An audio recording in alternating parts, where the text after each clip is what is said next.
Marvel Dagger. This is your review for 2.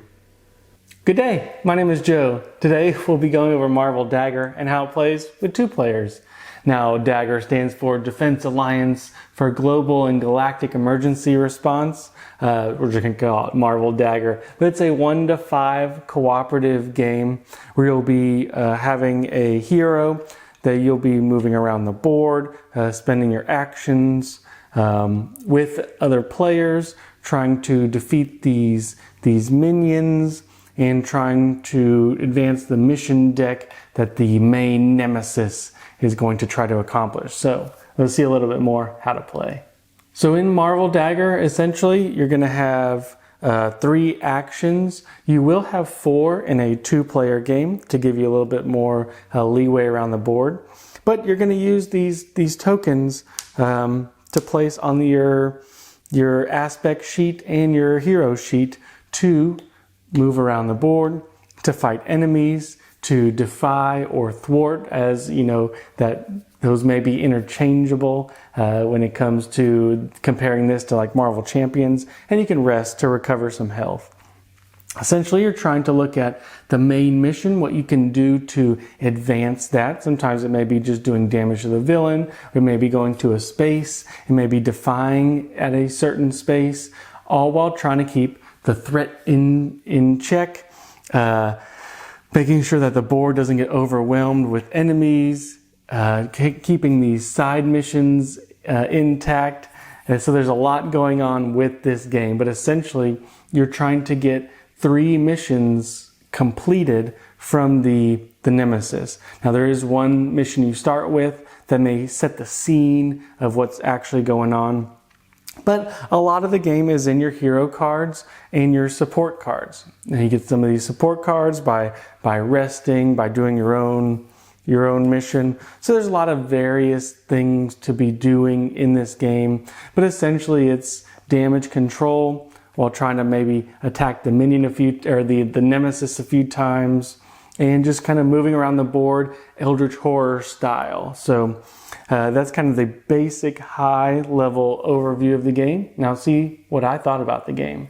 So the components in this game, well, they give you a lot of standees, and I really actually like standees as compared to miniatures, and I'm glad they did. They gave all the heroes, these nice action pose standees. They gave the nemesis some pretty daunting standees. Then everything else has these square ones. But it's really nice to be able to get some visualization quickly without having to spend so much on miniatures.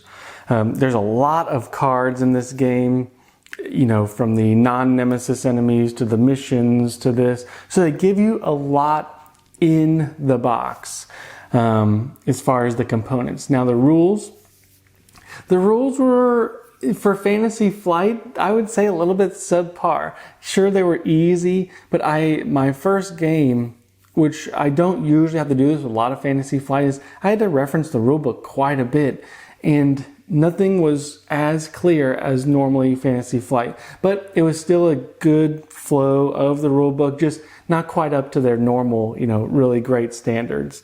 The references, I like the reference card. I think every game should have a reference card. They give you some. It gives you the flow of the rounds and of the turns, and I really do like that about this game. So let's talk about the setup and table size. This may take you a little bit to get to the table, especially depending how well you store and sort the standees. Probably a good 15 minutes to get this to the table. The table size itself does take up a lot of space. This board itself takes up a lot of space, and they're going to need space around the board. So probably about a 3x5 minimum to get this to the table. So let's talk about the gameplay. And there's going to be some good and some bad. There's the Marvel theme, of course. If you love Marvel, this is obviously going to stick a little bit better for you. But I like the hero actions, how you're going to have 4 in a 2-player game, 3 in a more player game. One of them is going to be boosted action, so one's going to give you maybe an extra dice to throw. And it's neat to have these kind of actions and not just have two actions. You know, just having a plethora of back and forth on the hero turn does feel pretty good. Now, there's 6 of these aspect sheets, which I think is really neat that you can pair with any hero. So that gives you, you know, do you want to be Captain America with determination? You definitely can. Aggression, you know, protection, justice. There's all these different aspects that you can be. And it really does lend itself to a lot of different combos. Each hero has a different side. You know, it can be Spider-Man, the Peter Parker version, or Spider-Man, Miles Morales. And what's neat about this game is if you die, if you get defeated, well, you flip the card over and you become kind of the other hero for a little bit. Now, if you get defeated again, well, tough luck. You're kind of out of the game. But it gives you two sides to be, 2 chances, you know, to thwart the nemesis. So I like that about this game, and the variability. It comes with 4 nemesis. They all play a little bit different. Plenty of different side mission cards. The nemesis come with its own, some of them like a little nemesis deck, some of them come with non-nemesis enemies. Just a lot. You get a lot of replayability in the box. Now, I said something about the gameplay being interesting on the hero side. And then it comes to the enemy side, the nemesis side, and that's where it kind of falls a little bit flat as far as doing the AI movement. It's a lot of moving the threat, checking the mission, whether you have too much threat or you completed it, and then moving the enemies maybe 1 space. Not a whole lot of smart AI system, and that's okay. But every game we've played, while we try to complete these missions, we essentially had 2 turns to complete it, or we would fail it, just due to how this threat tracker worked. The threat tracker works where you have this nemesis, it has threat up here. You add that to the amount of non-nemesis on the board, plus any side missions that may have threat on it, and you just move up.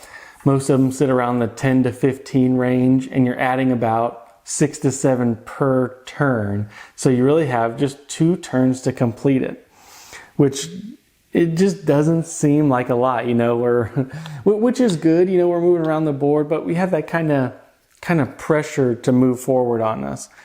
But speaking of pressure to move forward, our last game took us 2 hours. The first game took us 3. The second game took us about 2.5. So we did get it down, but I think 2 hours is going to be about the minimum you're going to play on this game. The box says 3 to 4 hours.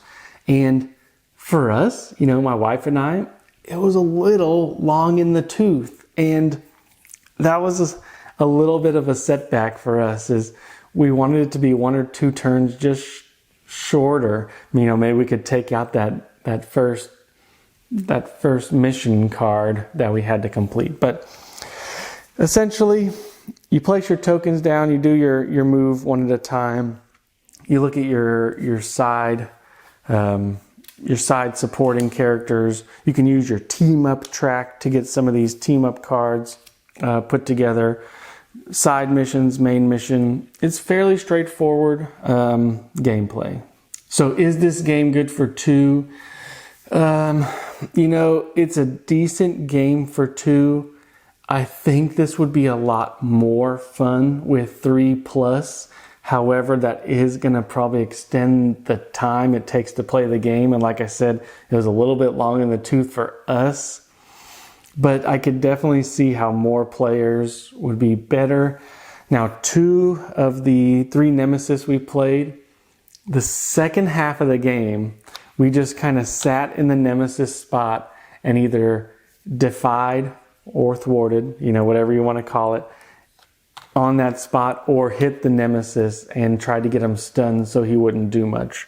It was kind of a grindy end to the game, really stalled out to a halt for 2 players. So This game plays decently. You know, we get an extra action with 2 players, but it just didn't quite hit. It was something about this game, you know, there's a lot of comparison, I think, to Eldritch Horror.